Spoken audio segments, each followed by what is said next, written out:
For 15 and a half years of my life, everything revolved around soccer. Going to school was just so I was allowed to go to soccer practice. I would go to school sick, that way I could go to soccer practice. And I guess I was pretty good at it too. I made the Olympic development program. For state, I was selected to play on the ODP regional team. My club soccer team was at one point ranked first in the nation. When I left, we were probably ranked fourth in the nation.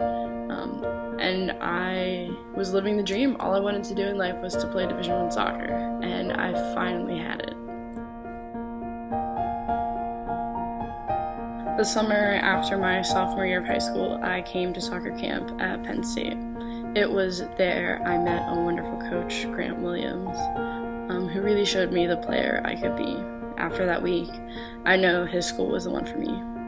The University of Evansville suddenly became my dream, and committing there was the only thing I wanted to do. Eventually, after the long soccer recruiting process, I did. And I spent every day and night looking forward to going to college there and playing soccer, winning conference. I was going to be a starter. It was exciting.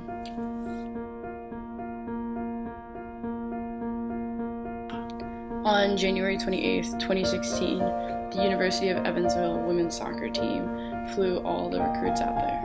There was about 12 of us, and it was exciting. It finally felt like it was the right moment. Like, this is all I had been working for. I remember flying home feeling very content with myself. I was satisfied. I was happy I had got this far in life, and it was like everything I'd ever worked for was finally paying off.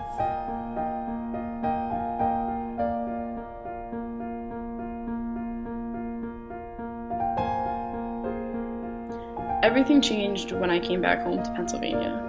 I received a phone call from the head coach saying that I was losing my roster spot because she had to protect her locker room from my lifestyle.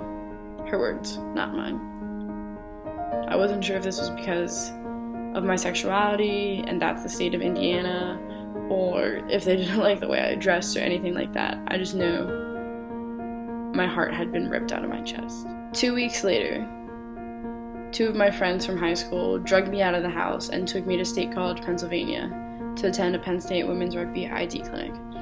I had never played rugby before, and it was exciting, it was new. They literally taught me how to play right then and there, and at the end of the week, I committed to Penn State to play rugby off pure athleticism and the coach thinking she could teach me.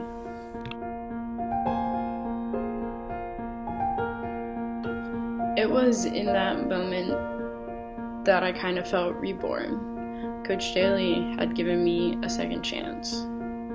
One that in a million years I never would have thought I would have received. Suddenly, everything became about being intentional. Every single action had a purpose, whether it was my academics, whether it was athletics, it was what I was eating, it was the extra hours after practice, it was making sure I got the best grades. It was literally me becoming the best version of myself. My mindset was completely different.